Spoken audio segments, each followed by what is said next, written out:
And you see here, Hunter Locke-Hughes is behind bars after being charged with the murder of a 6-year-old. The defendant is alleged to have held a 6-year-old disabled child under the water, which caused the drowning, which is the causation of death. I'm praying every day. I'm waking up. They just gonna tell me it's a joke. It's just a bad nightmare. 22-year-old Hunter Locke-Hughes found guilty by a jury of involuntary manslaughter and first-degree child abuse in the death of Terry Adams. We begged them. We begged CPS. We had multiple complaints that open cases. Ashlyn Bethel had 5 open CPS cases. Just a few days after Christmas in 2021, 6-year-old Terry Adams was drowned in the bathtub of his home after being left alone with his mother's boyfriend, who was also the same man that had been suspected of abusing Terry for several months. Even though Terry's mother was specifically instructed to not let her boyfriend around Terry, she ignored those orders and it costed Terry his life. And not only was Terry's mother never charged regarding this case, but the man responsible for Terry's death was sentenced to less time in prison than Terry even got to live. This is the case of Terry Adams.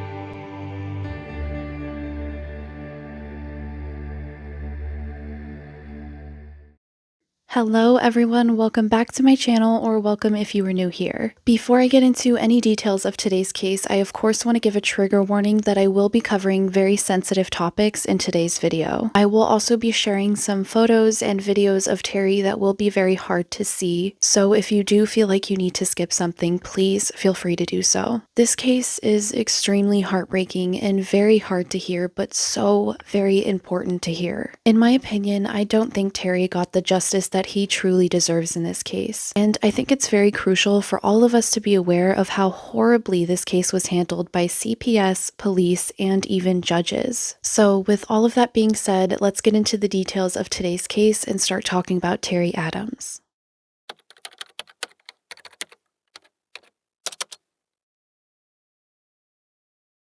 Terrence Allen Adams, who also went by Terry, was born on October 16, 2015, to the parents Gary Adams and Ashlyn Bethel. Terry was born with CHARGE syndrome. CHARGE syndrome is a rare genetic disease which targets a person's nerves, eyes, heart, and ears. People diagnosed with CHARGE syndrome do suffer very significant issues, but it does affect each one of them differently. Terry was nonverbal, partially blind, partially deaf, and required a feeding tube in order to eat. But despite this, Terry was explained as a very happy little boy. He overcame many obstacles stacked against him, and he eventually learned how to walk and was still a very active little boy. Now, eventually Terry's parents did break up, and Terry would spend his weeks with his mother Ashlyn and his weekends with his father Gary. In the beginning of 2021, Ashlyn began seeing another man by the name of Hunter Locke-Hughes, who was 19 years old at the time. For some reason, as soon as Hunter came into the picture, things with Terry started to significantly change. Suddenly, Terry started to act a little differently, and his family started to notice injuries that he would come home with. From June to December of 2021, it was reported that CPS was called at least 6 times regarding abuse allegations when Terry was in the care of his mother and her boyfriend. All of these reported serious injuries, including bruises, a broken arm, and even black eyes. At one point, Gary began to notice that whenever he would bring Terry over to Ashlyn's house, Terry would begin to get incredibly upset in the car. In this video, you can see on the way to Ashlyn's house, Terry starts to cry and becomes upset. Why I don't like bringing him back home. Every time we around the block, he is screaming, crying. He obviously do not want to be here.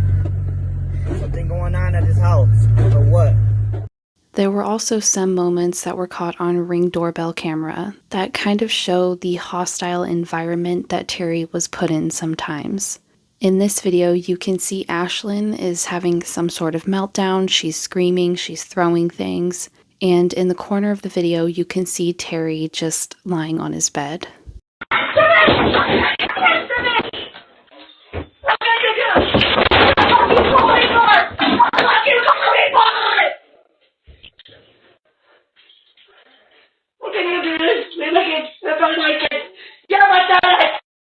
In August of 2021, Terry was removed from Ashlyn's home after he was rushed to the hospital. At this hospital visit, he had bruises on his face and a very serious injury to his head that was confirmed to be blunt force trauma. After this, he lived with his paternal grandmother for just 30 days before Ashlyn was granted custody of her son again. All she had to do to get custody of him back was take a parenting class. Just 3 months after the August hospital visit on Thanksgiving of 2021, Terry was brought to the hospital again with a black eye and covered in scratch marks. And again, Ashlyn lost custody of her son, but just for a short amount of time.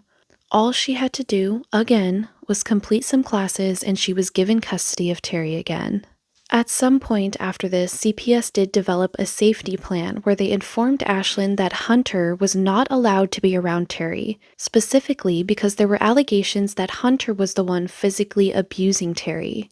Something that's extremely important to note is that whenever CPS would come and visit Ashlyn's home to check on Terry's safety, they would always notify Ashlyn at least 15 minutes before they arrived. This would obviously give Ashlyn enough time to get Hunter out of the house and make everything look like it was just fine and dandy. Why CPS was notifying somebody that they were checking on a child's safety, I still can't understand. The last day CPS visited the home was on December 28th of 2021, and just a few hours after this visit, Gary, Terry's father, received a call to come to the hospital. That's when he found out that his son had passed away.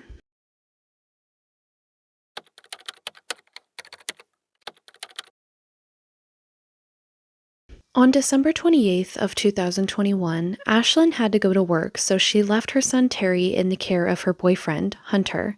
Now again, Hunter was not allowed to even be near Terry, let alone be in his care. Ashlyn claims that on this day, her grandparents, who normally watch Terry, were sick, so she had to make a last-minute call to have her boyfriend watch him. Instead of calling out of work because she had no babysitter, or even calling the father's side of the family, she left her son alone with the one man that was being accused of physically abusing him. Shortly after Ashlyn left, Hunter claims that Terry became incredibly upset and vomited on himself.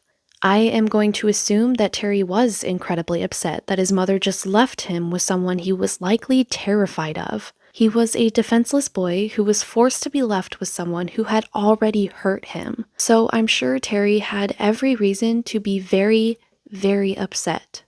Well, because Terry was so upset, he ended up vomiting on himself, so Hunter claims he filled up the bathtub and placed Terry inside. While he was in the tub, Terry vomited on himself again, so Hunter took him out, put him in a towel, and said that he put him in the living room and had him sit and watch TV. He then claims that he left the room to call Ashlyn for about 6 minutes. When he was done, he found Terry unconscious, lying sideways inside of the bathtub.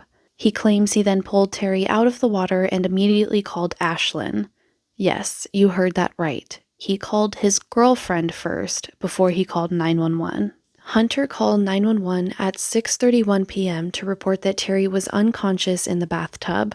By the time paramedics arrived, Terry was already dead. They believed he was likely dead for some time because his jaw was clenched so tightly that they were completely unable to open it. They also noted that the bathtub was full of a large amount of feces and vomit. And remember how Hunter said that he put Terry in the living room to watch TV? It's also very important to note that the TV was off when paramedics arrived. Terry's autopsy showed that he had at least 30 bruises to his body, with 20 of them being to his head and mouth. On his head, there were a cluster of 8 bruises to the right side of his head, 3 bruises on the top of his head, 2 on his forehead, and 6 on the back of his head, including significant bruising that caused a brain bleed to the back of his head. There were 7 bruises along Terry's back and bottom, including 1 on each side of his bottom, 3 on one side of his spine, and 1 to each side of his shoulder blades. He also had 2 bruises to the vertical muscles on both sides of his throat in the front of his neck. The injuries to his mouth included 5 abrasions on the inside of his upper lip and a number of small abrasions under his lower lip, and 3 of his teeth had been knocked out. It was also found that Terry had vomit inside of his lungs, suggesting that he did drown in his own vomit. The medical examiner listed Terry's cause of death as drowning, but she noted that the circumstances surrounding his entry into the bathtub was unclear, so his death was listed as indeterminate.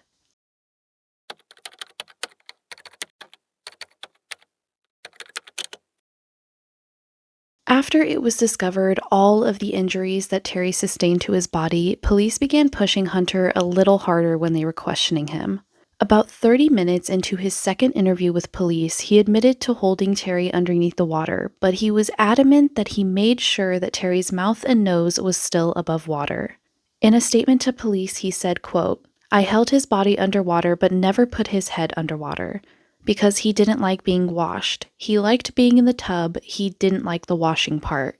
I had to get the soap off of him. I wasn't thinking about anything, I just wanted the soap off of him."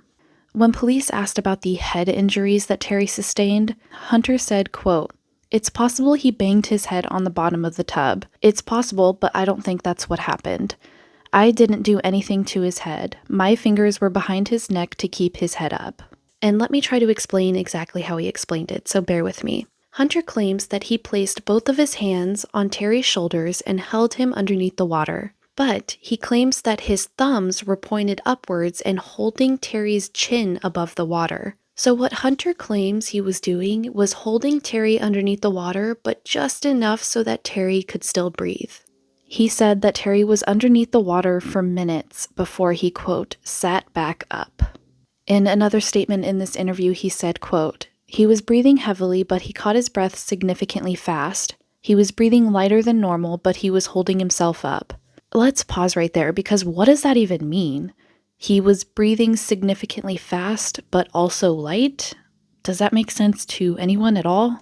During the police interview, when Hunter was approached with the fact that Terry had a large amount of water in his lungs, suggesting that he drown, Hunter was adamant that Terry was conscious when he pulled him out of the water, but he also stated that Terry quickly fell unconscious after he pulled him out of the water.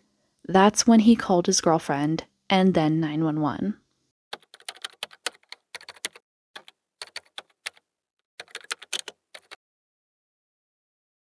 It took 4 months to obtain a warrant to charge Hunter regarding the death of Terry, and when he was finally charged, he was charged with felony murder and first-degree child abuse, and he was held on a $1 million bond. The defendant is alleged to have held a 6-year-old disabled child under the water, which caused the drowning, which is the causation of death. I think a cash surety bond in the amount of $50,000, 10% would be appropriate.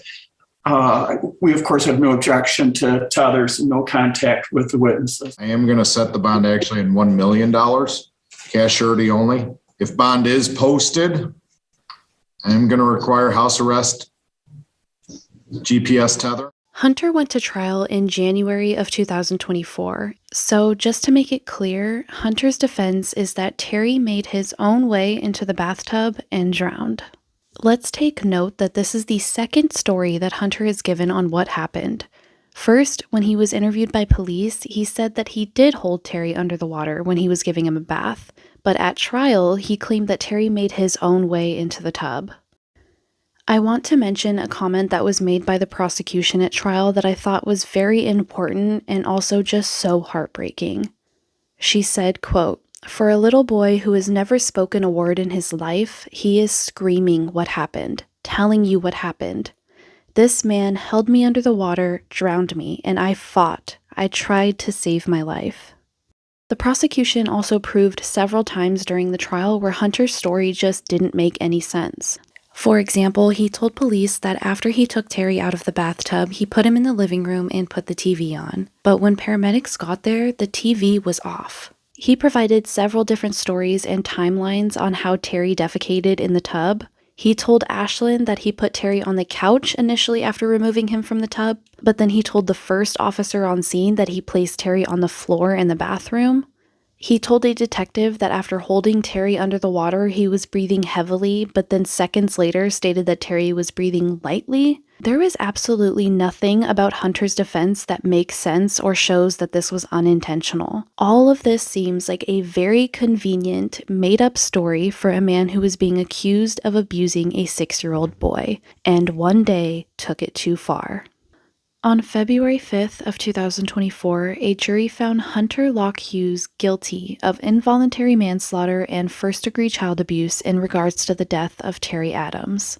The jury was given the option to find him guilty of either first-degree murder, second-degree murder, or manslaughter. And in this case, the jury felt that the facts only supported finding him guilty of involuntary manslaughter and first-degree child abuse. What's honestly crazy to me is that the jury did acknowledge and find Hunter guilty of child abuse, meaning they saw enough evidence to know that he was abusing that boy, but they still found him guilty of only involuntary manslaughter. And if you're unaware of what exactly involuntary manslaughter means, its definition is the crime of killing another human unintentionally. And I'm just so confused on how the jury found that the child abuse was clearly intentional, but his drowning wasn't. Now, I was not on this jury, obviously, but in my opinion, it is more plausible that Hunter, someone who was already abusing the boy, intentionally drowned Terry after becoming frustrated with him in the bathtub. That makes way more sense than the story that Terry just happened to quietly walk into the bathroom, stumble inside of the bathtub, thrash around so badly that it caused significant injuries to his whole body, and then just ended up drowning in his own vomit. All of this happened within the 6 minutes that Hunter was on the phone, and Hunter heard none of it. And let's not forget that this is Hunter's second version of what actually happened that night. Now, Hunter made a statement to the court after this claiming that he did not intentionally drown Terry, but he did leave him in the bathroom unattended. So Hunter essentially claims that he is just extremely neglectful, he didn't actually hurt Terry. In a statement to the court, he said, "I accept and take responsibility for the involuntary manslaughter charge because Terry was in my care and I could have prevented this by closing the bathroom door and draining the bathtub. I do not accept the first-degree child abuse charge, Your Honor. I didn't intentionally or knowingly cause any harm to Terry on that night or any other night. I am not a monster, nor am I an abuser, nor will I ever be. I believe the court should void the first-degree child abuse charge and sentence me to only involuntary manslaughter, Your Honor. If that is not the case, I will continue fighting at a higher court." Before I read what Hunter was actually sentenced to, let's take note to the maximum sentence for each of these charges. The maximum sentence for manslaughter in Michigan is 15 years, and the maximum sentence for first-degree child abuse is life in prison. But when it came time for the judge to discuss the sentence, she stated that she did not believe the maximum sentence would be appropriate here, stating, quote, "In terms of being at the high end of the guidelines, I simply do not understand the argument as related to the facts of this particular case. That does not mean I minimize the suffering and the pain experienced by the family who lost their loved one.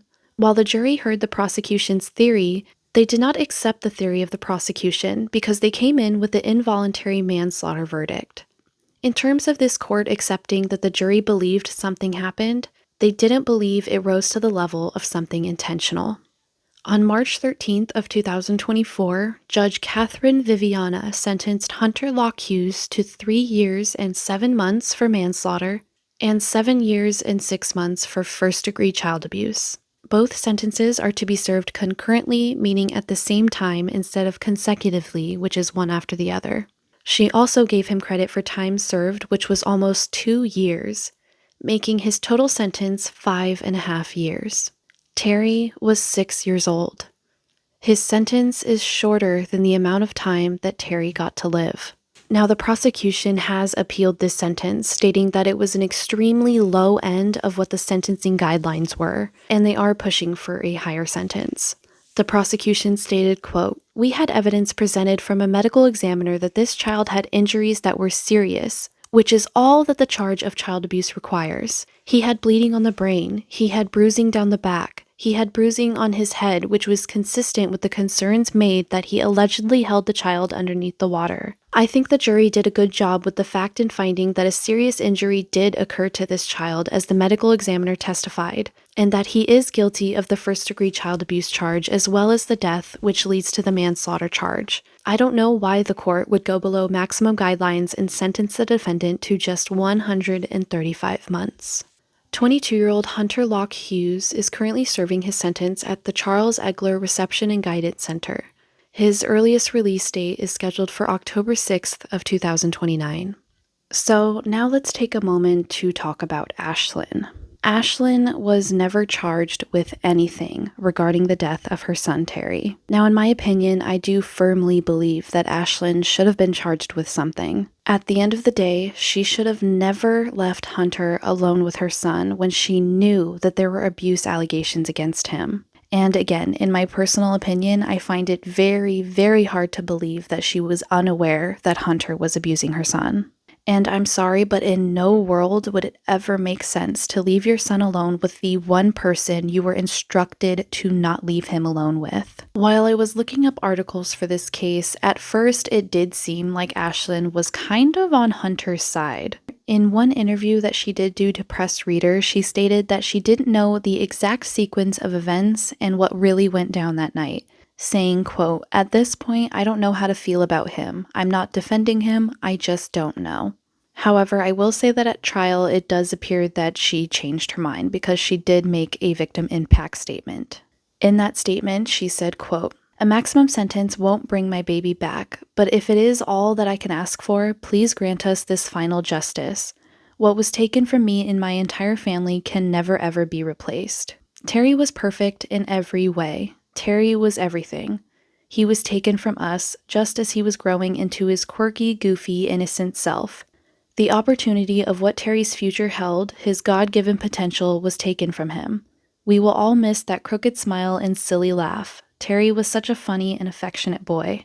I put my entire world in the hands of someone who I thought I could trust. It will forever be my greatest regret. How do I ever trust myself with my own judgment ever again? This will always be a struggle trying to move forward with me and my daughter's life, a burden I should never have had to bear. Gary, Terry's father, also made an impact statement, stating, quote, "Terry was my entire life. Although Terry could not speak, we shared our own language and knew how we were feeling all of the time." Referring to Hunter, he said, "Through all of his challenges, it hurts the most to know you decided to end his life in a horrific manner you took against him on December 28th of 2021. You not only took him from me, but your actions have impacted my entire family, and we will never be the same. We also pray the court today hears our cry for help and that there is justice for my sweet, innocent Terry." When I first covered this case, I did a short video on TikTok to kind of cover a quick overview of what happened here. And after I did that video, I was contacted by Terry's father. And after speaking with Terry's father and finding out a little bit more information about this case, I felt so strongly that I needed to make this video. And throughout my conversations with him, it's very clear that he loved his son so much. It's also very clear that Gary's side of the family does not believe that Terry truly got the justice that he deserves. Not only because of the extremely light sentence that Hunter received, but because Ashlyn was never charged with anything. If you've made it to this part of the video, thank you so much for taking the time to listen to Terry's entire case. Like I said in the beginning of this video, these cases are so hard to listen to, but so very important to hear. All of us need to be aware that things like this happen every single day. There are thousands of children being abused by either their parents or someone they know. Even though these cases are so incredibly hard to research and talk about, I am going to keep talking about them. I think it's very important that we continue to spread awareness in hopes that maybe one day we can all collectively come together and figure out how to prevent this from happening. In Terry's case specifically, was reunification really the right thing to do here? Even though this boy had been hospitalized twice for suspected physical abuse, was putting him right back into that home a month later really the right thing to do? Was requesting that his mother just take a couple parenting classes the right thing to do? Is there any reason at all that CPS should notify a parent before doing a welfare check on the child? They are specifically going to a house where abuse allegations are made, and they notify the parent first?